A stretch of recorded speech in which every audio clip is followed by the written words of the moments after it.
Hello and welcome back to the Republic of Arsenal podcast. I hope you're all doing well. Hope you had a great Christmas and hope you got everything you wanted. I know most of us just wanted an Arsenal win for Christmas. Not too much to ask for, really, is it?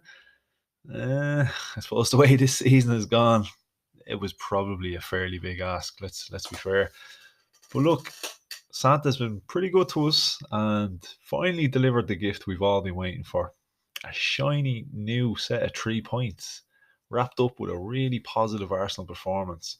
So definitely a Christmas to remember. It's been a couple of days since the Arsenal game against Chelsea.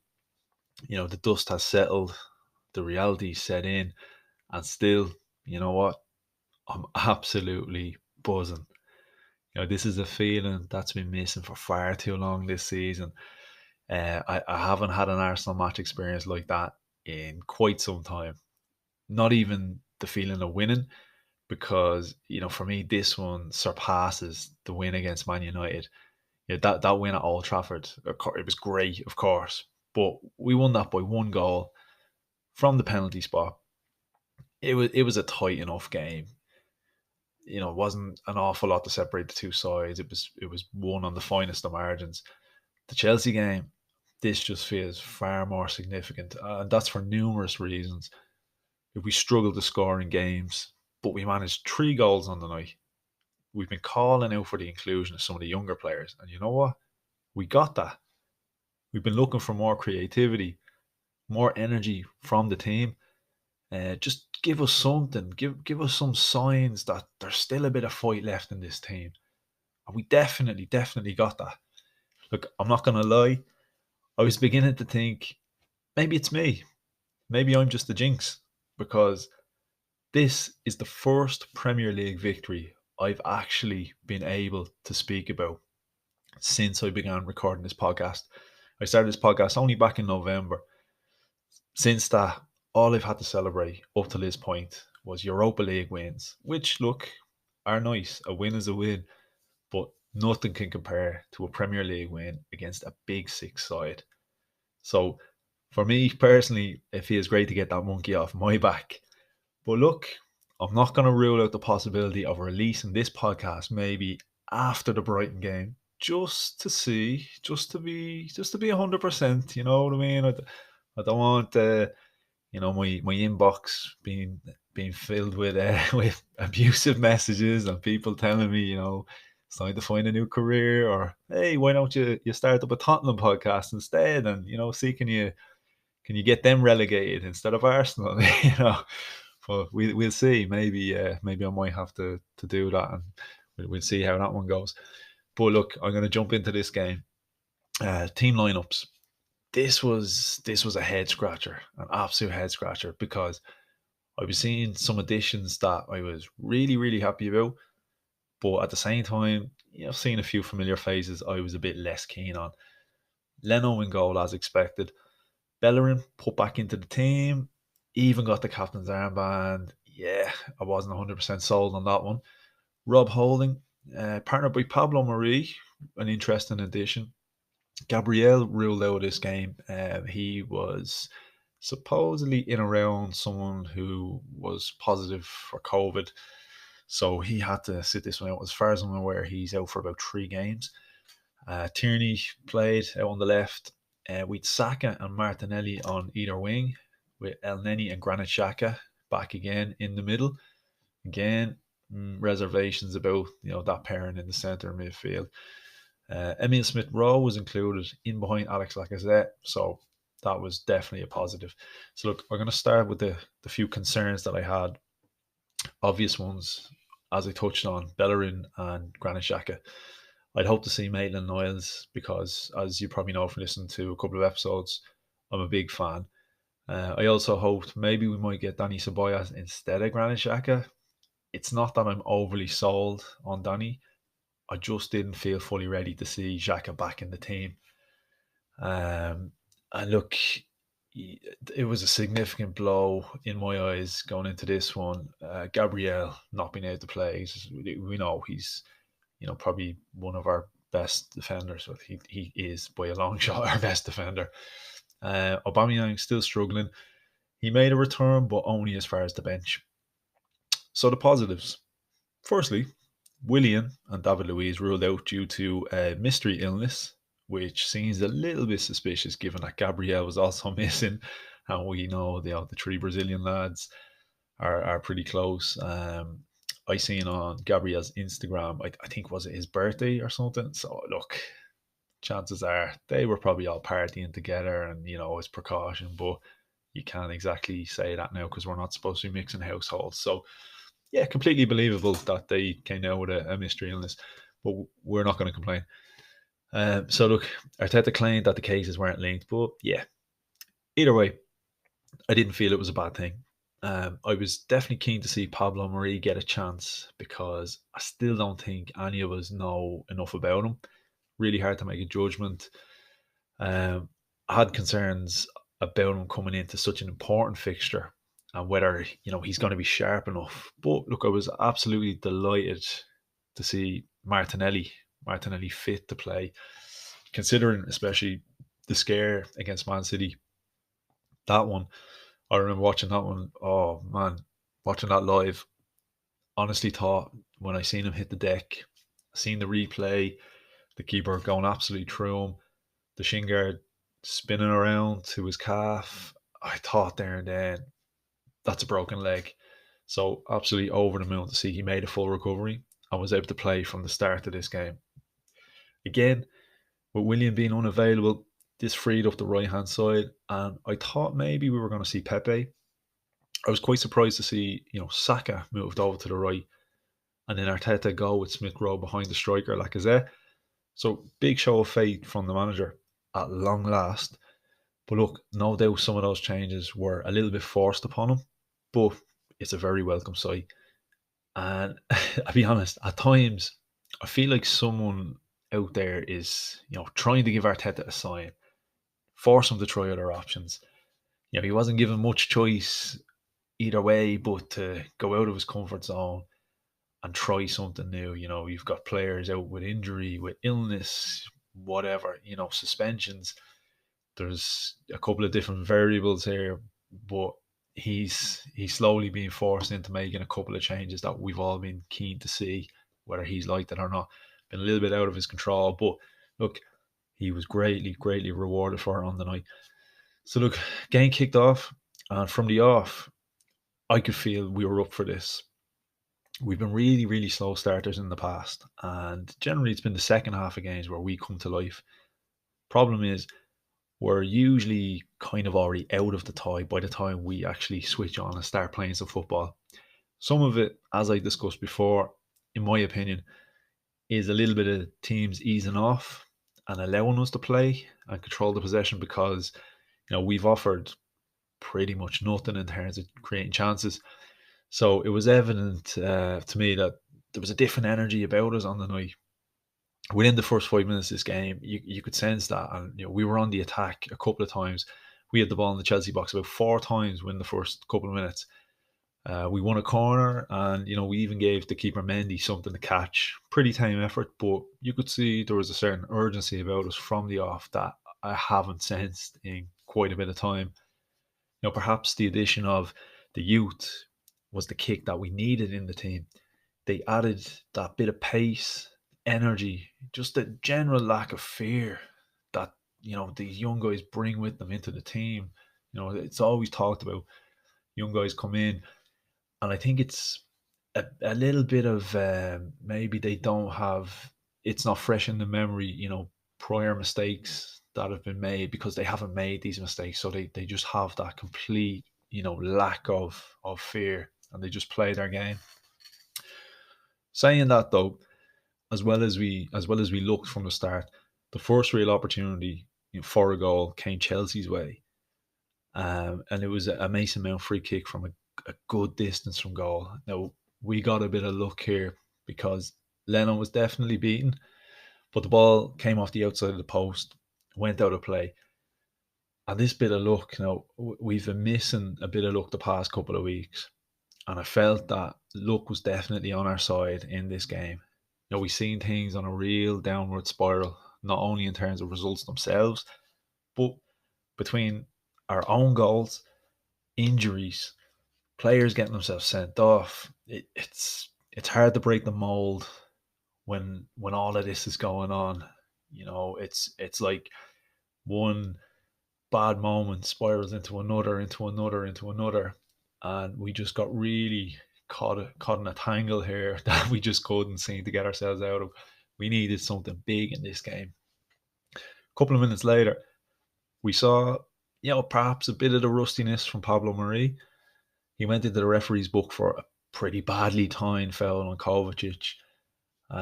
Maybe, to be fair, it's only 16 minutes on the clock, so possibly why he only got the yellow card. At this point, it would have been fair to have concerns of whether he would have seen the game out or not, especially with the recent track record of red cards. So you could see, trying to shake off a couple of the cobwebs, it's going to take him a bit of time. It is. He hasn't played a lot of football at all in the last year, really. So 35 minutes in, we get our bit of luck. Xhaka floats a great ball into Tierney's path, just outside the Chelsea box. And normally, in this position, we'd see Tierney, play a cross in. But nice cutback, takes on Reece James in the penalty area, gets his foot right in front of him, which results in James making, a bit of contact. And at first glance, I said penalty, definite penalty all day. Ref points to the spot and goes to VAR, as you expect. Generally, all decisions go to VAR now in and around the penalty area. I haven't seen the replays. I have to admit, I'm not fully sold on this actually being a penalty. Okay, look, there was some contact. I have seen it given. I've seen less given as a penalty in different games. Was it enough to warrant a penalty? In my opinion, let's just say, if that decision goes against Arsenal, I'm not going to be too happy. But this is the bit of luck on our side that I was talking about.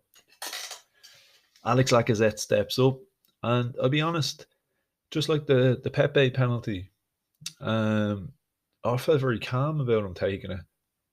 He had a great record from the spot with Lyon, so we know he's well able to take a spot kick. We've seen it from him before. So Laka steps up, little feint, sends Mendy the wrong way. Cool as you like from Laka. 1-0 Arsenal. Exactly what we needed. Exactly what we needed at that time. And we were already playing well, so this just boosted confidence even more. Now, the second goal, this was a thing of beauty. Again, bit of luck on our side.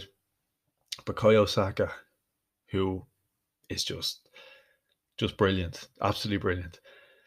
Saka brought down by Kante. And again, look, maybe you could argue probably a bit of a soft free kick, but it was awarded. So we had Lacazette and Xhaka standing over this. Thankfully, David Luiz is at home with the mystery flu, so he wasn't there to put it about 400 yards over the bar. So yeah, we can be thankful for that one. I thought it was going to be Lacazette to hit this. Decent free kick taker. And, after dispatching the penalty, I thought, yeah, he's going to fancy this. But look, Xhaka was the one who took it and from some way curled the ball into the top corner. Keeper had no chance. Brilliant free kick from Xhaka on his left. And, similar to Pepe in a sense, following his dismissal against Leeds. Xhaka marks his return to the team in the best way possible. Stunning free kick from Xhaka. We know there was a lot of talk. No apology after his moment of stupidity against Burnley. But he certainly did his talking, in this game. The goal was so good. And I'll be honest, it caught me by surprise to the point that when I seen it go in, I absolutely soaked myself with the drink that I had in my hand at the time. Like, completely drowned in myself. So thanks for that one, Xhaka. So 2-0 up at the break. I'll be honest, I could not believe what I was saying. The mood had been so low the past few weeks that it almost felt like we didn't have this kind of performance in us. Watching the game, you'd have been forgiven for mistaking Chelsea as the struggling side in this tie. And I know their form of late hasn't been great by any means. Certain players are really struggling, the likes of, the big signs, Werner, and Havertz especially. But I got the sense that Chelsea may have taken us a little bit for granted coming into this game. I think they might have expected a kind of handy night, maybe. Maybe the fact that Giroud wasn't started in this game, given his decent run of form lately. He went with, Timo Werner, and that I felt it was almost a little bit like, Pep playing Gabriel Jesus against us, guy who needed a goal. Yeah, look, you need a goal, a bit of a confidence boost. Yeah, stick him up front against Arsenal. Chances are you're going to score. I think that might have been the thinking with Timo Werner in this one. But look, certainly wasn't the case. Second half gets underway. As expected, Chelsea come out on the attack.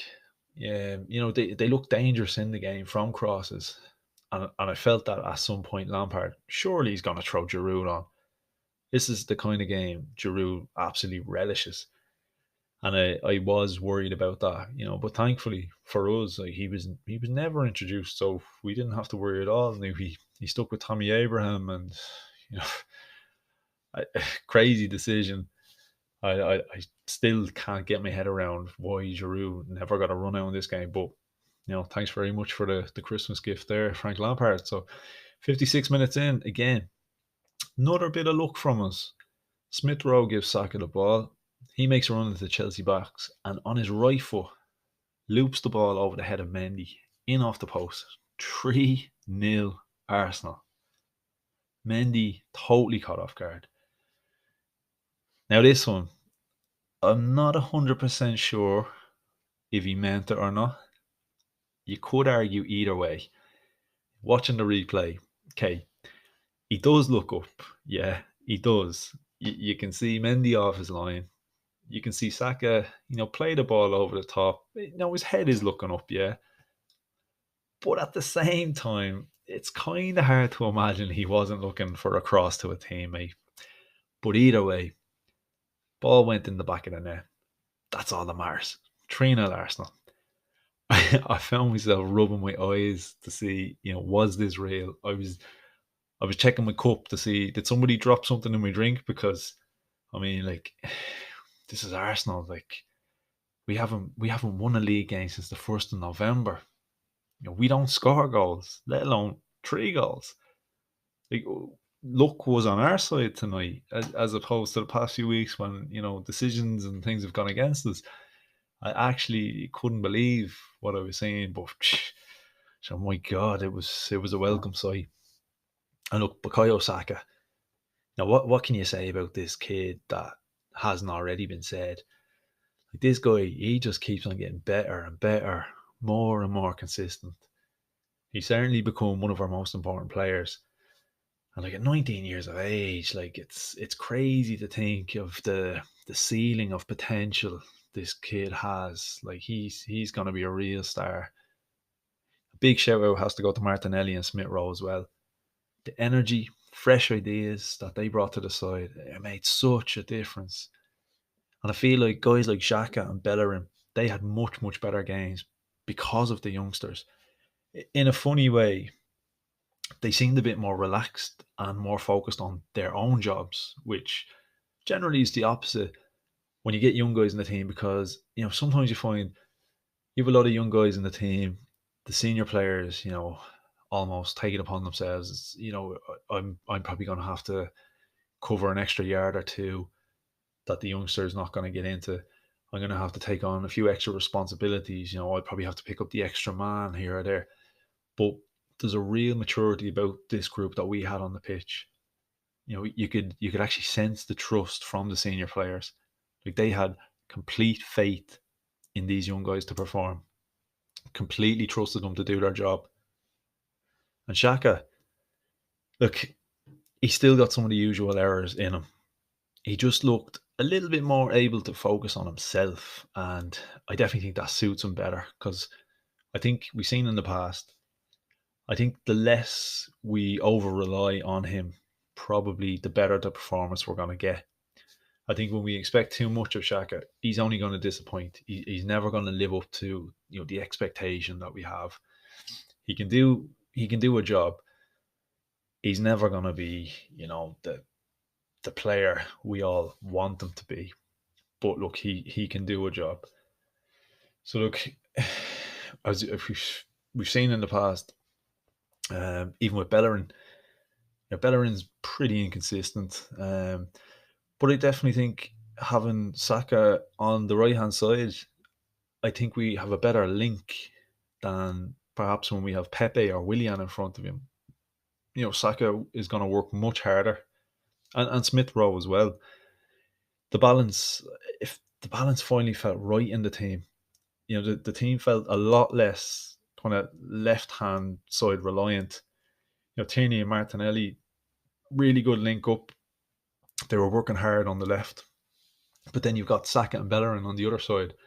Just gave us a much, much better balance. So look, 84 minutes in, El Neni almost made it 4-0. Smashed the shot off the underside of the bar. And I said this in the past, both El Neni and Xhaka can hit a ball. We've seen it before. I just don't get why they aren't encouraged to shoot more often. They're not box-to-box players. But if you have guys like that can strike a ball from distance, why not encourage it more often? Like, why not? Why not say to the guys, look, I'm not expecting you to do an Aaron Ramsey, a pop-up, to put the ball over the line. You're not going to be the guy that arrives at the back post, whatever. But you can hit a ball, man. Like 25 yards out, have a go. If the shot's on, take it instead of this, sideways safe pass and play it backwards. I definitely think it's a weapon we're not utilising enough. But anyway, literally 1 minute after we almost made it 4-0, Chelsea managed to grab a goal back in the 85th minute. Ball into the box from Hudson-Odoi, who looked lively after coming on. And Tommy Abraham, it was, managed to just about beat the offside trap, chest the ball home. Went to VAR. Yeah, no arguments. He's definitely a goal. At this point, I'm not going to lie, I did start to worry a small bit. Chelsea were fighting for something. We were starting to look a little bit leggy. It's understandable because, to be fair, we did work very, very hard. 85 solid minutes of hard work.